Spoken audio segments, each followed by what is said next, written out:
Welcome back to the OPEX Podcast, where fitness is explained. I am your host, Robbie Burke, and I'm joined on today's show once again by OPEX CEO, Jim Crowell.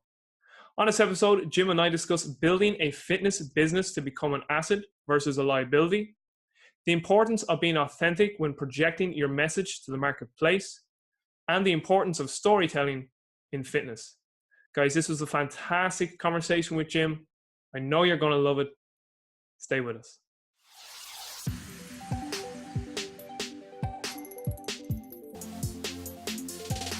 Okay, Jim, as always, it is an absolute pleasure to have you back on the podcast. Thanks so much for making time. Since we last spoke, what has been new in the world of Jim Crowell and OPEX? Since you and I spoke, I would have gone to Hong Kong, I think. Mm-hmm. So I'm back from that. That's cool. My wife comes home in I think 10 days. So I'm looking forward to that. She's been in DC and Hong Kong for a number of months. And really what I'm trying to work on mainly is really just structuring kind of the next iteration and the next ascent for OPEX. So, that looks like some plays within remote coaching, some plays within the gyms. That looks like a couple of partnerships. And obviously I'm being a little bit coy here until these things are finished and we can publish them. But there's some cool stuff that's coming on the horizon and in the different business lines. And so I'm having a lot of fun working on that. We've got a couple of new faces in OPEX. And so I'm really enjoying working with them and getting everybody aligned. Savage. Sounds like you're going to have your plate full, but knowing you like to stay busy. Oh yeah. I don't think I'll stop being busy just on my own accord. It was so funny because on that Mind Muscle Project podcast that I spoke before we came on, you were talking about like meditation, and like you were saying you were asking someone about like, should I meditate? And you were like, no. Yeah, I asked Dr. Drobot, he's our one of our docs. I go, yeah. Think about this, and he's like, for you, man, no, you don't want to meditate. Yeah, exactly. Listen, different strokes for different folks. Yeah. So Jim, you came to me with the topic. Well, I asked and you came with a great topic, and I just have making sure that I say the exact title that you wanted. So basically it was building an asset versus liability coaching business. So it sounds like a big topic. So take it away, sir. Yeah, the reason I thought this was interesting is, where's my lane in OPEX? It's certainly the business lane as it relates to fitness, and where my job is important is to help coaches understand how they can build careers. So what's the OPEX career? Well, the OPEX career is you come and you get educated through CCP, you learn how to coach, you learn the basics of business, you open up an OPEX gym, and then you have a life cycle forever. That's our play. But there's a myriad of different plays that coaches can make in fitness. And I think it's worth the investigation and the conversation around, well, what's the outcome that a coach or a gym owner would want in their career? And I'm not trying to sell OPEX. I'm just trying to sell the idea that I don't think enough gym owners or coaches in fitness are thinking about the end game of what they're doing when they open up a gym. And it's not wrong, right? But the idea is that you have to think about what you're trying to build, because what it ultimately boils down to is what we're seeing right now in the industry is that there's a lot of gyms that are basically just shutting down. And on the surface, okay, maybe that doesn't seem destructive, but if they could have gone back and asked themselves, is this $50,000, and I'm just taking a number out of the sky, is this $50,000 investment going to actually help me in 5 or 7 or 10 years? And the trouble is that the answer many times, if you're just shutting down a business, the answer is no. So where I think it's important for us to have a discussion, and I'm not going to try to get into the nitty gritty of finance, right? But is what is the end result that you want if you invest your time and money into owning a fitness business? So the idea of asset versus a liability, part of that is a hook, right? Like I want people to be interested in, that's like, I've heard of an asset and a liability. But really the conversation comes down to, are you building something that will ultimately pay off in the end?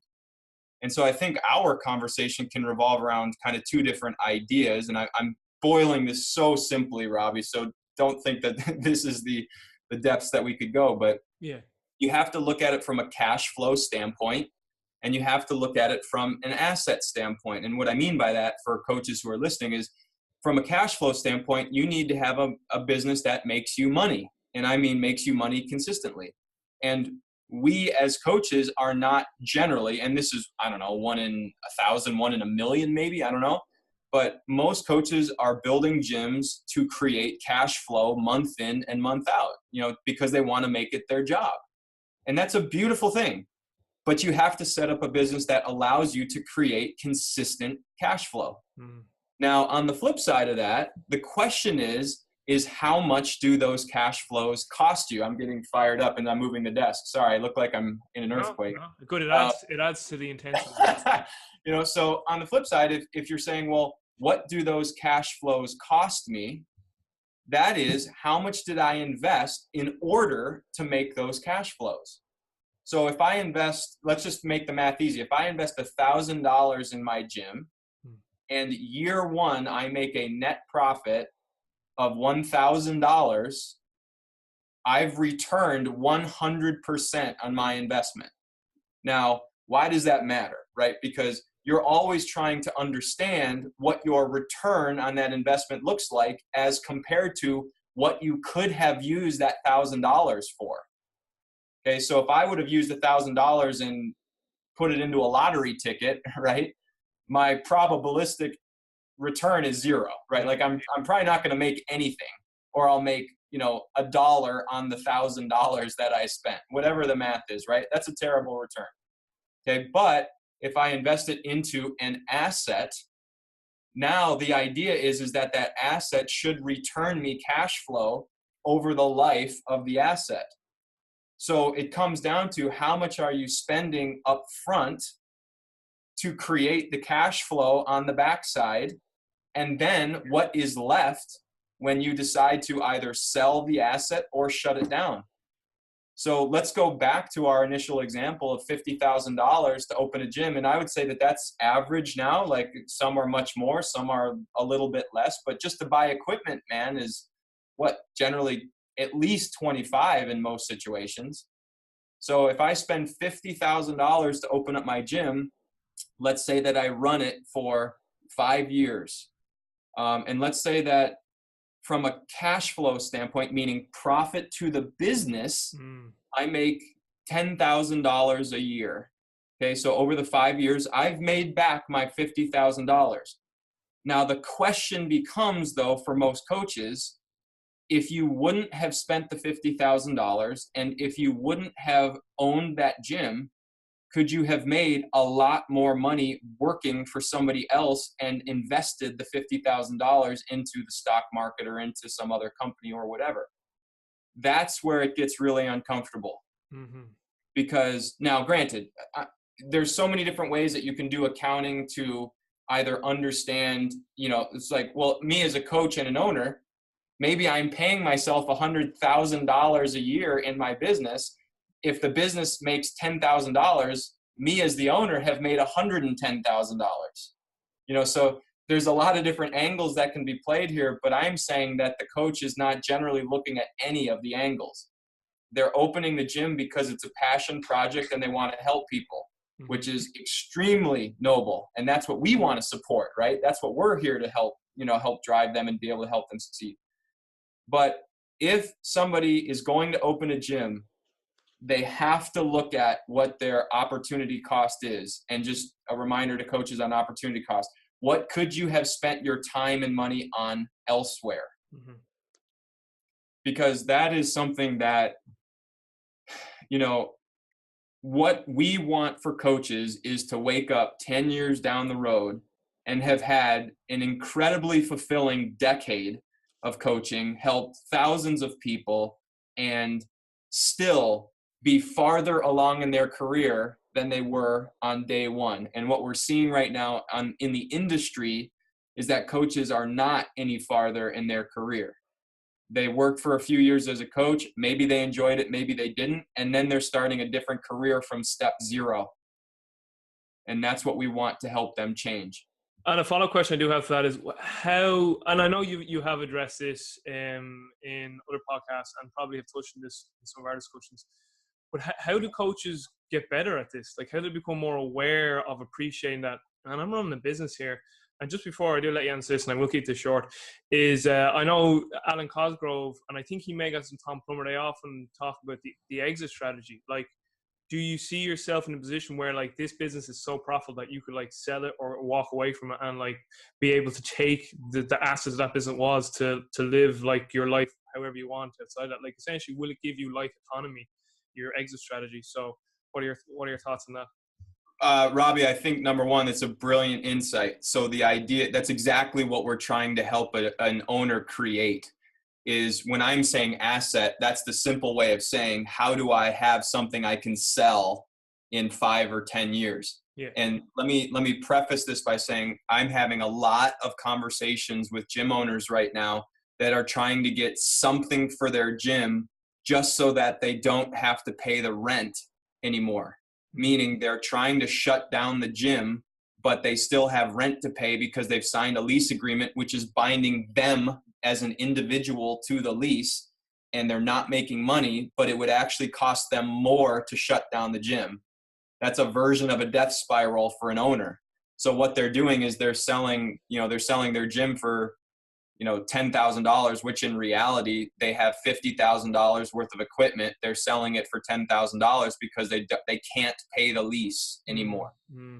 And that's a very, very traumatizing conversation for a gym owner to have, because let's not even talk about the money for a second. Talk about, many coaches are masculine beings, right? And failing is extremely difficult for a gym owner to face. So the unfortunate side effect of that is that they stay in the business for far too long, and they're just losing money. And I know that, coaches don't want to talk about the importance of making money. They just want to talk about being great coaches. But I think one of the tenets of being a great coach is the ability to make money, because that means that you're moving in the right direction. So to go back to your point, which was such a good one, when you're thinking about creating an asset or an exit strategy for your facility, you have to create an entity that exists without you there. Mm-hmm. So where most gym owners get themselves in trouble is, if I'm an investor, all I'm looking at is, okay, well, what's this business going to make me in cash if you're gone? And this is where most gyms just get slaughtered, because they may make, I don't know, very common number I hear is I make $3,000 a month, as a coach, right? And I'm the gym owner and the coach. I make $3,000 a month, coaching, and maybe the gym makes $1,000. And I've heard plenty of worse situations, unfortunately. So that's a net of $4,000 a month that they are counting as profit because they're walking away with $4,000. Me as the investor, I'm saying, okay, well, how much is it going to cost me to put a manager into that facility and a coach into that facility in order to run it? Because me as the investor, I do not want to coach. Mm-hmm. So all of a sudden, a manager and a head coach, I don't know, maybe that costs $5,000 or $6,000 a month. I don't know. It's whatever you can get a quality manager for. So instantaneously, that $1,000 of profit or that $3,000 to the coach, the coach owner, and the $1,000 is completely vanished. So there is no profit in that business. So if I'm looking at it from an investor, now the only thing that I'm starting to look at, there's kind of two pieces. One is, what do I think the future looks like if I come in and take over that facility or that business? And two, what could I possibly get for the assets minus the liabilities? Meaning, what's the equipment worth minus what are the lease and everything else that I'm going to have to pay down? So, when these guys are talking about exit strategy, you have to create something that grows if you walk away. And that's where most facilities have completely missed the mark. So, sorry, go ahead. No, that's perfect. Just on the back end of that then is, why do you think the majority, and I know we're generalizing, but I mean, I don't think we need to run like a massive like meta-analysis of a study to get this answer. But why do you think the majority of coaches are just so illiterate when it comes to business? Two reasons. One, they want to remain passionate about coaching. Hmm. You know, they are, I guess I should say, they are passionate about coaching. They want to help people.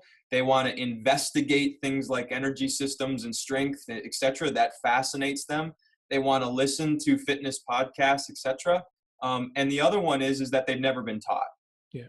You know, so you combine the fact that many coaches are not interested in business and they've never been taught anything. I mean, that's just recipe for disaster over time. Now, something that I find fascinating is if we go to the micro gym model, much of the growth initially, and this is my opinion, right? I don't have the meta-analysis to support it, but a lot of the growth that came out of, you know, places like CrossFit initially, people had an extremely low cost structure.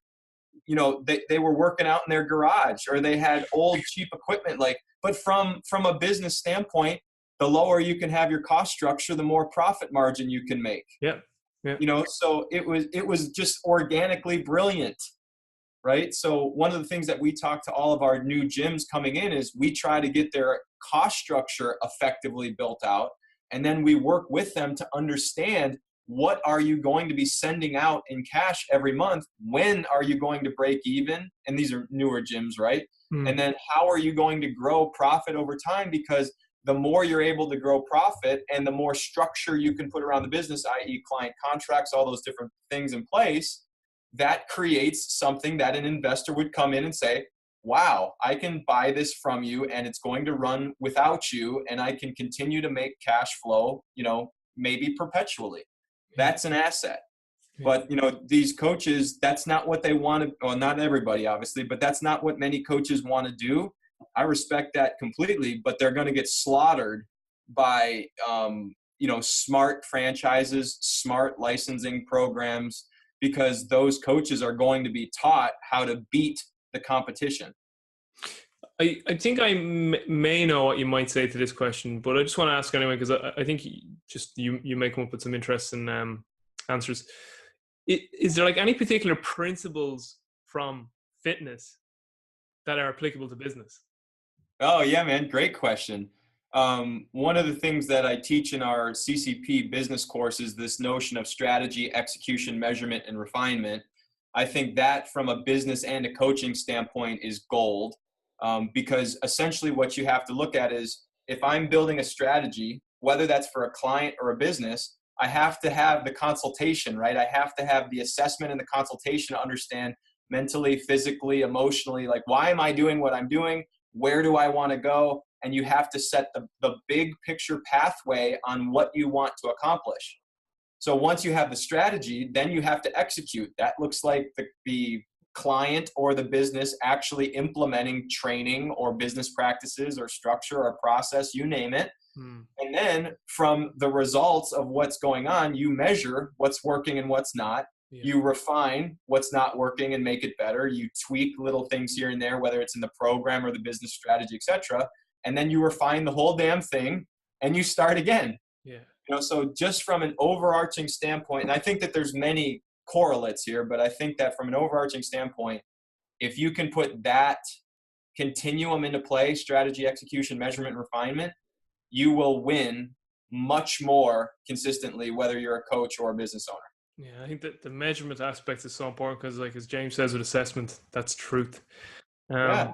And just even before, so again, you spoke about strategies, execution, measurement, and refinement.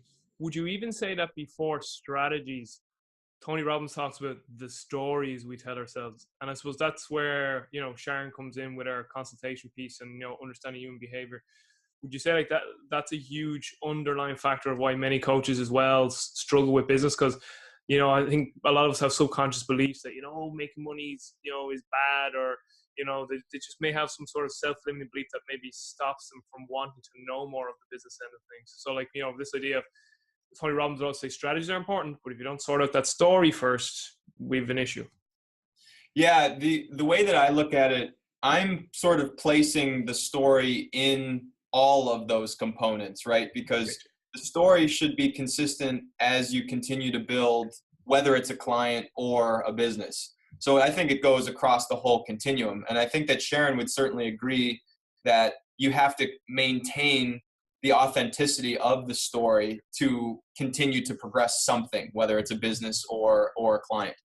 The way that we kind of lay out the entire structure of the business course is we have a 5 M's model, and the first M is meaning. Yeah. So if you think about the meaning of why you're doing what you're doing, that's a beautiful place for the story to be derived, right? Because you have a history, you have an awareness of why you're coaching or what you want from coaching, what clients you want to work with, right? That has to be one of the first components just in the entire structure of your business. When you get down to the second M, and we're saying the second M is market or marketing or all that, that's how you start thinking about how you're going to connect your story to everybody that's going to be in your ecosystem. So that has to be part of, the story has to be part of how you're going out to the market and discussing anything that you do. Yeah. The third M is model. Now you have to relate the story to the type of business that you're running. Am I running group training, personal training, individual design? Like, what am I actually doing? If my story is, 180 degrees different from that, it starts to make sense, right? And what the market's going to do is they're going to poke holes in your story because they want a story that connects to them. Like, they don't care what our story is, Robbie. They care about if our story connects to them. Yeah. And particularly if I go to our market, OPEX, right? The coaches that we connect to are growers. They want to get better. They want to investigate. They want to experience fitness, right? If OPEX equals optimum experience, they want to experience how fitness can benefit them in and out of the gym. Yes. So we have to connect that story to each and every coach, because when they build their gyms, they're going to do the same thing with their clients. And that's the consistency that goes across. You go down to the fourth M, that's management. And now all of a sudden, the story has to play out in how you manage your gym. If you're opposite of the way that you let's say that you talk about butterflies and rainbows and how everybody's equal and all this bullshit, right? And then you hammer your employees with no respect and whatever, they're going to be like, fuck you, dude. Like, I'm not going to stay here, because it's not just that you're a prick.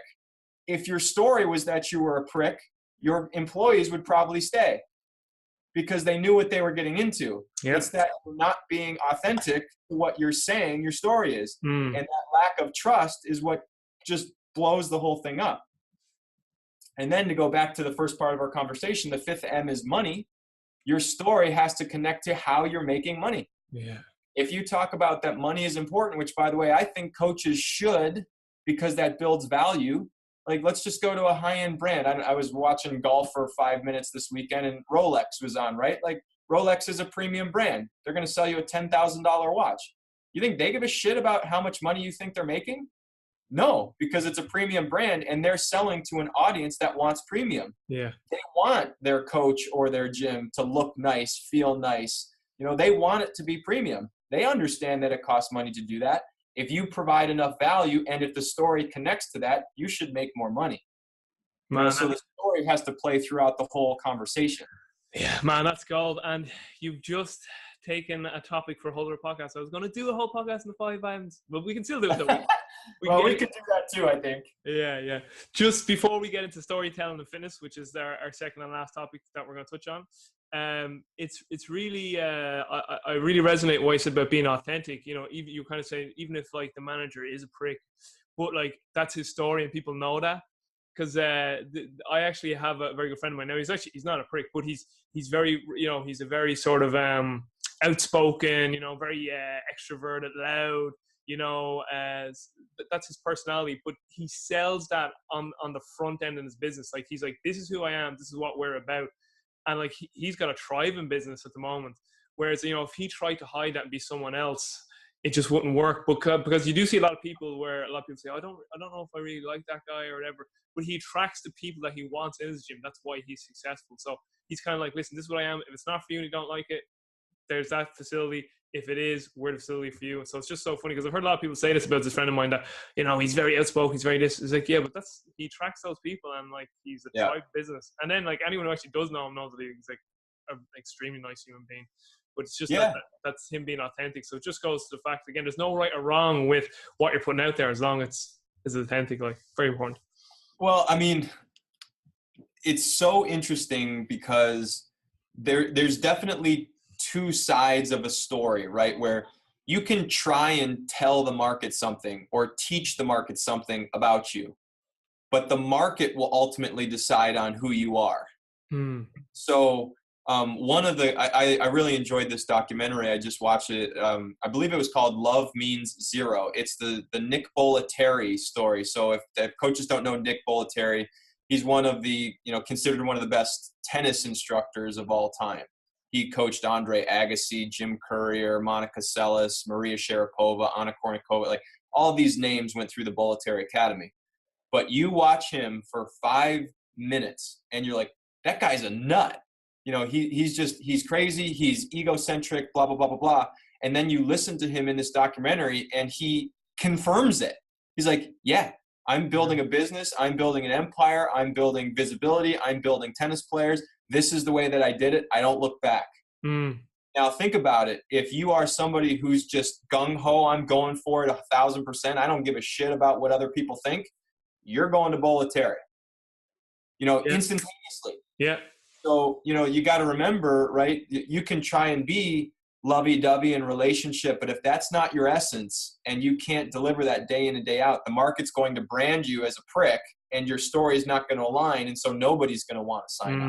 And if we go to what most fitness facilities need, tribal mentality, right? You want 150 clients because that's going to be what the best community looks like. Yeah, right. Totally. So I'm so if I'm a gym owner, I'm looking for 150 clients and perhaps I have 50,000 people to pull from. I got a lot of people in my city to pull from. That's a small percentage of people. So if you can't get nice and tight on the type of client you want, nobody will want to come in because you don't have a personality. People are signing up for micro gyms not because of the equipment, not because of any of that stuff. They're signing up because they like the environment. Yeah, exactly.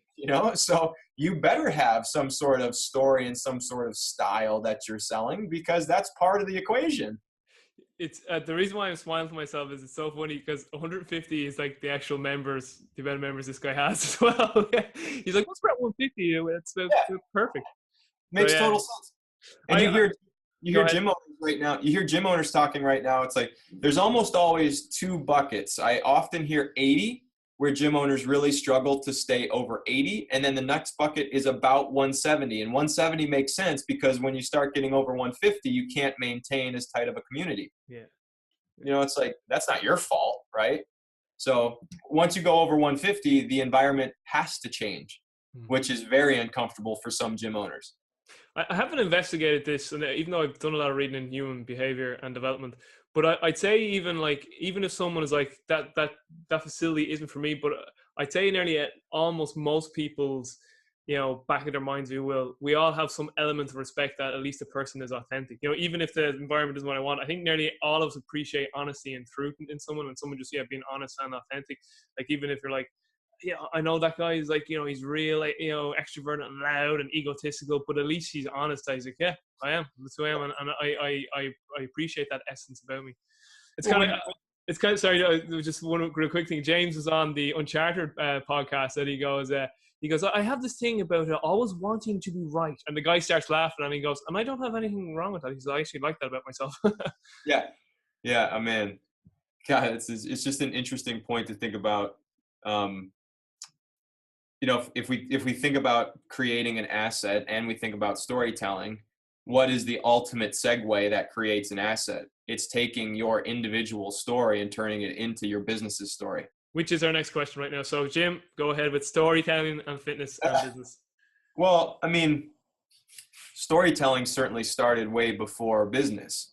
Stories have been in play forever, whether, you go back to the book Sapiens. I mean, numerous books talk about the importance of storytelling just to the growth of the human culture, right? So it's like one of the reasons why we've been able to just grow in population and other animals haven't is because we can get into tribes, we can tell stories, we can have gossip, honestly, for that matter, and so that's something that's a powerful part of why the sapiens have grown in numbers for so many thousands of years. The interesting thing is that over the last, let's call it, 25, 50 years probably, storytelling has started to get really important in business. because especially over the last, 5 or 10 years with the growth of the internet, people can investigate companies like they never used to be able to.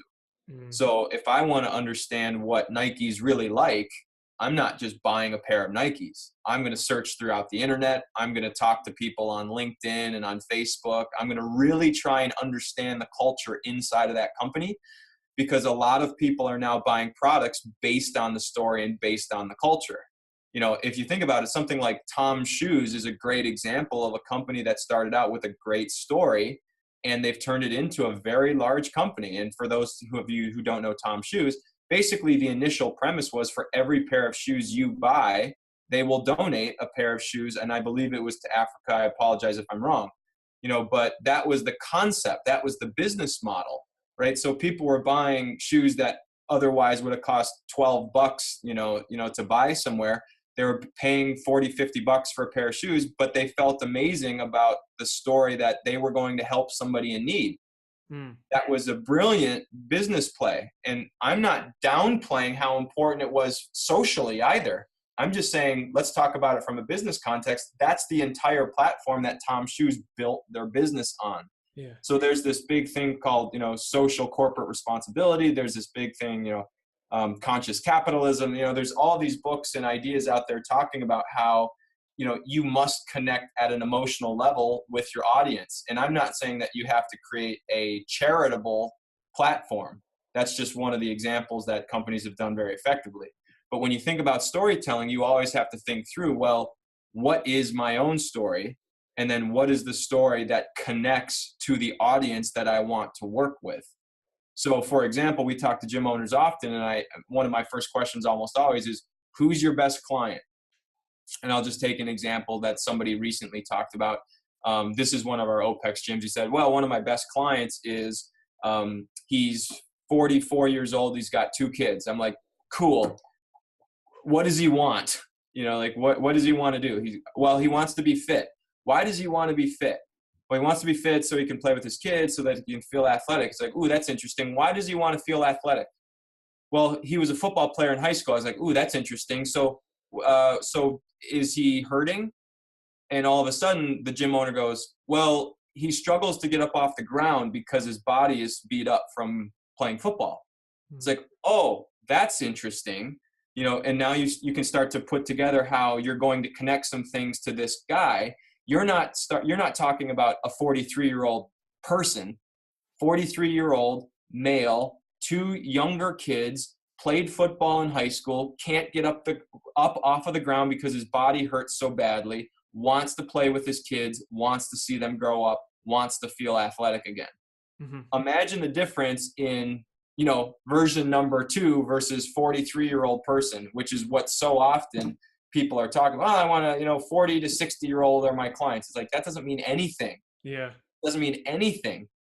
So we work through, for, 5 or 10 minutes with this guy, and we got him down very specifically to what are the challenges that client has. Well, A, B, C, 1, 2, 3. How would you plan for him to fix those challenges? X, Y, Z, whatever. And then a storytelling would say, you have to connect to the person, i.e., who are you speaking to first and foremost? You then have to connect to the challenges that they're having. And what most storytelling books would talk about is that those challenges really are based on imbalance. So a challenge may not be a bad thing. It just might be an imbalance. So this football player feels the imbalance that he can't play with his kids. He feels that. That's emotional to him. He wants to fix that challenge. So what he's looking for is the guide or the plan for him to fix that challenge that he's having. That's what you as the gym owner would come in. You're not talking about your service. You're talking about the ideas and the things that maybe would take some inflammation down, that maybe would build back up strength where he needs, that might do a little mobility, that might get his lifestyle in order so that he could kind of calm the system down a little bit. That's what you're starting to talk about, and you're connecting it to the challenges that he's having. Now, what you probably are going to realize is that client is going to recognize that they will probably do something else that's easier first, right? Like, oh, I'm just going to do this 6-week fad diet and 6-week challenge. right? Well, you can play that into play because you know that that shit's not going to actually help them in the long run. And then what you do is you start to connect to, yes, this is harder, but here's what you get on the backside.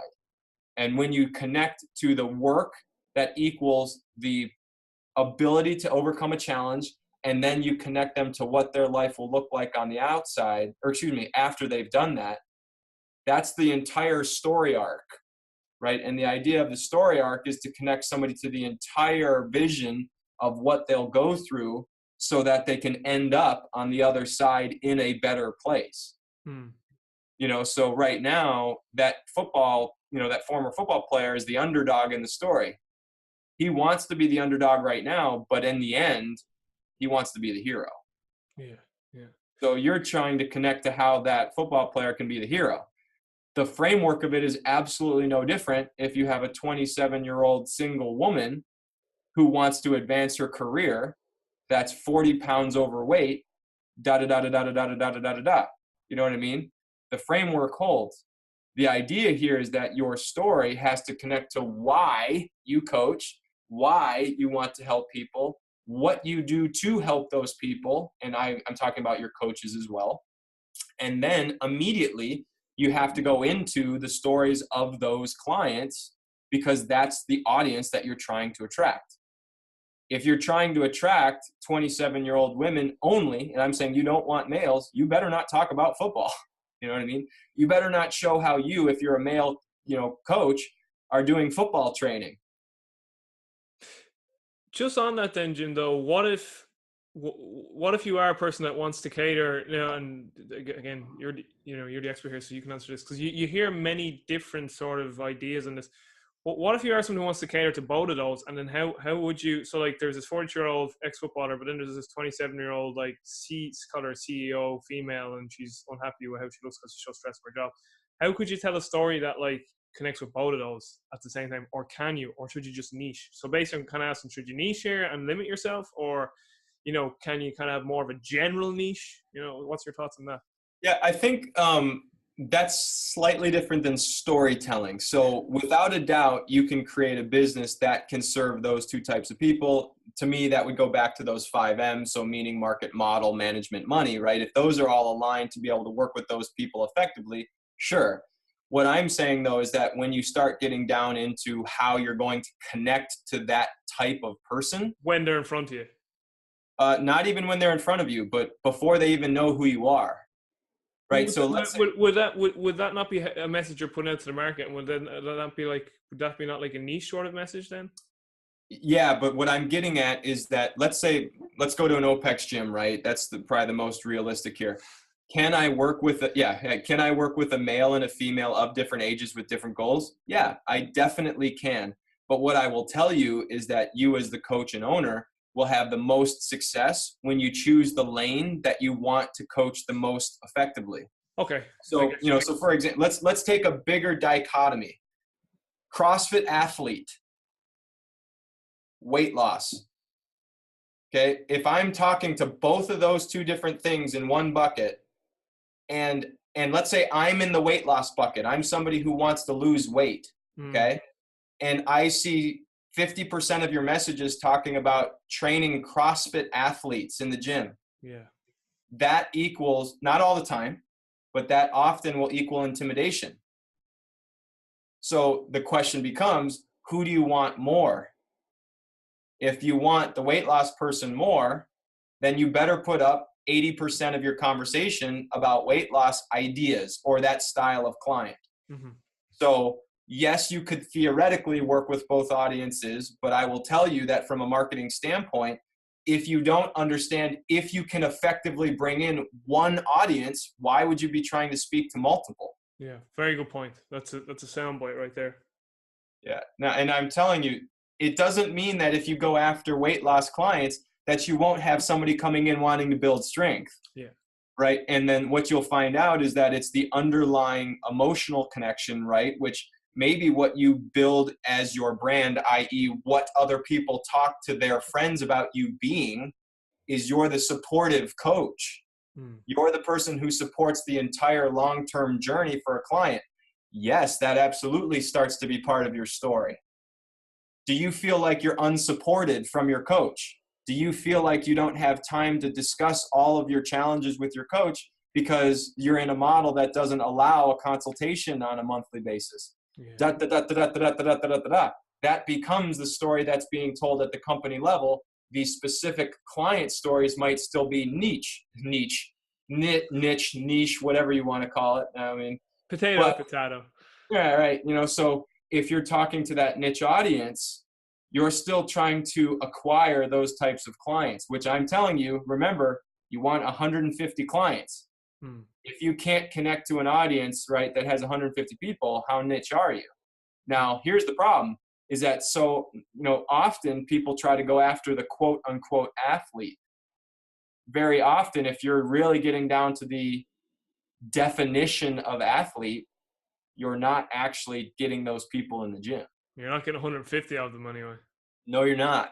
So that's why a lot of these sport-only models haven't worked, because there's not enough of those people who can pay you enough money to keep your gym going. Yeah, I know that myself from Mike Boyd's Strength Condition. Like over 50% now of their revenue comes from adult fitness. It has to. It has to, right? Like, and there's nothing wrong with that. But, coaches have to remember, it's like if you're going to go after that audience, it's going to be small. So if you don't ever want to coach a fitness enthusiast, you shouldn't own a gym. Now, unless you want it to be a smaller subset. Yeah. If you're really, really, really good, and if you can make enough money per client, maybe you have 50 athletes in your gym. But to have 150 athletes at all times in one local gym, I haven't seen it yet. I don't think it will either. Yeah, I don't either. Jim, that was fantastic. It's just one or two small, fast, little, quick finishing up type questions, but that was great. So we covered an asset versus liability business setup. We covered truth and authenticity there, and we covered storytelling and fitness. So that was great. Real quick, let me say one thing to kind of tie it all together. Yeah, of course. If you have a really, really good story that connects to the market and they can understand what it means and they feel an emotional connection to it, that creates a better valuation for your business at the end of the day. Great. Because it makes your brand stronger. Absolutely. Brilliant. I mean, I think that's what I definitely want to talk to you about in a future episode is like, how can business owners go about attaining feedback and utilizing that to make their business better going forward. So I've often heard you say things like, and I've often read this in other areas too, like when a client leaves, they're the best people to get feedback from, like, because then you find out, well, you were late, or the toilets aren't clean, or maybe it's just, no, I'm actually just moving country. So it's an opportunity to grow, basically. Reading, you are a man for books. So the last two books you were reading when I spoke to you was Storynomics, and building a story brand. Yeah, building a story brand and Storynomics. So what were those two books like? They were really good. I mean, it's a continuing investigation on brand building and understanding how we can have a global, recognized brand that we still believe in. So we often limit ourselves here, OPEX in general, because we want to stay very true to what we are. So we're really trying to make sure that we can stay nice and authentic with our message and still grow the brand, to really support the coaches and the gyms that we have. So those were two really good books on kind of that connection and stories outside and inside of business. So they were really good. Reading one called Trust Agents right now, finishing up Sapiens. And then I think one that I really want to dig into is my wife told me about an interesting book that Henry Kissinger wrote about China. And so I'm curious to read that because I think that, China continues to emerge as a huge power player in the world. And I think that it's a fascinating story. I'd like to kind of dig into that history and where they are now, just because I think there's a lot to learn. Such a fascinating country in terms of like, it says it's communist, but really it's capitalist. It's like, what's going on there? And like, it's like everyone who needs money, it's like, China, we got some. Yeah, it's they just play the game differently than we do. And it's like, you probably will never actually know if somebody's right or wrong. It's just a different game that, we play versus China versus Russia versus the UK versus, everybody else. So I just am fascinated by trying to learn about the system and how it interacts with itself. And, you can't understand the system without digging into China. That's for sure. Speaking of Henry Kissinger, it's funny you mentioned because I just recently watched the Vietnam documentary, Ken Burns' Vietnam documentary. Unreal. His documentaries are just like that is mastery right there. Like almost like it's near the upper end of 20 hours, and it's just like that. You can just tell that man puts his heart and soul into every piece of work he puts out. It's just unbelievable. But obviously, there's a big part with Kissinger and Nixon and the whole everything, Vietnam, Watergate, the whole thing. It's great. History, should look at it, people. Last thing I wanted to ask, because just listening to your interview on the My Muscle Project with the two boys, they asked you if you could invite someone to dinner, who would it be? And you said Jeff Bezos from Amazon. And then I was kind of thinking, that show came out in April, and I was like, he's read Principles from Dalio and stuff. So my question to you was, if you had to choose between Dalio and Bezos, who would you choose? Oh, man. That was the question I was saying I was going to ask you. Boy, I'll tell you what, I would love to sit down with Dalio. I think it'd be great. I think that he's got so much to teach just in conversation. I don't even think he would think he was teaching, and I'd be, not tangibly writing down notes, but just trying to take it all in. But if I'm being honest, I think I'd still sit down with Bezos, because I think that, I think that what they're doing is the next 50 years. Yeah.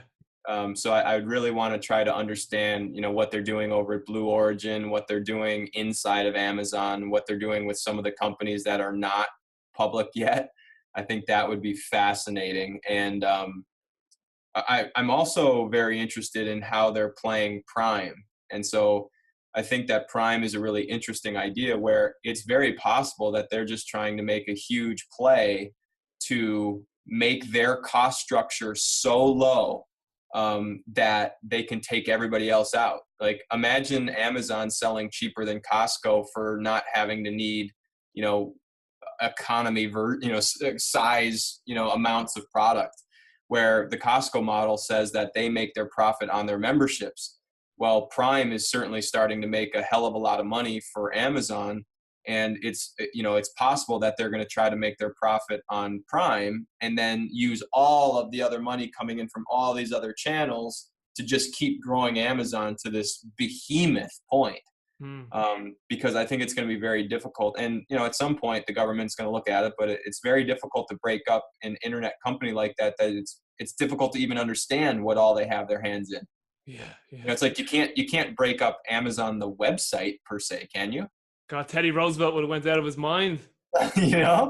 So I just think it's I would love to sit down with Bezos and get a real understanding of, okay, Jeff, in 10 years, what's Amazon going to be doing? Because think about how long 10 years is in the age that we're in right now with machine learning and everything that's happening.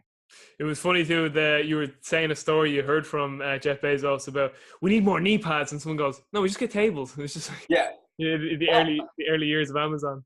Oh yeah, I mean, shoot, to go back to our conversation today though, Bezos knew what, in the late 80s or whatever, Bezos knew what Amazon could be. Yeah.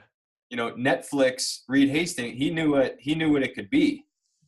So if you know what the thing is, so like, why wasn't it named DVD in a box? Like, it was named Netflix because they knew that once the technology was good enough, that's the platform they were going to build. Such a good name, isn't it? Yeah, beautiful. And same thing, Amazon, remember, initially they didn't know the name for Amazon. So that kind of was iterated on, right? But they got to Amazon just because of the river, the connotation of the river and everything. It's just super interesting. Yeah. He knew without doubt that it wasn't only going to be books. Yeah. But books were the most universal thing that held value, So he built the brand off of the best way of buying books and then just blew it up after that. It's funny too, ever since you mentioned that, and I knew about Daniel's book, but ever since we spoke about it, I see it everywhere. Maybe because I'm always in book shops. Man, I couldn't get over the size of the thing. It's like, chunky. Yeah, it's a good one though. It's good. Definitely. Jim, listen, this was absolutely fantastic. Really appreciate it. And definitely all the audience got a lot out of that, I'd imagine, because I know even I did. Even as someone who doesn't own a business, I still love learning about business, because I mean there's universal principles that apply across multiple fields when you're studying any topic. So appreciate you making the time. I know you're a busy dude and it's early over there. So just for all the listeners and viewers and the audience in general, make sure you subscribe to us on our YouTube channel, and that you're also subscribed to us on the podcast player of your choice. Jim, anything you want to finish up on for the listeners or viewers? Or I'm good. That was great. I appreciate it, Robbie. Yeah, Keep doing what you're doing, man. Thanks, brother. All right, everyone. See you soon. Take care. Peace.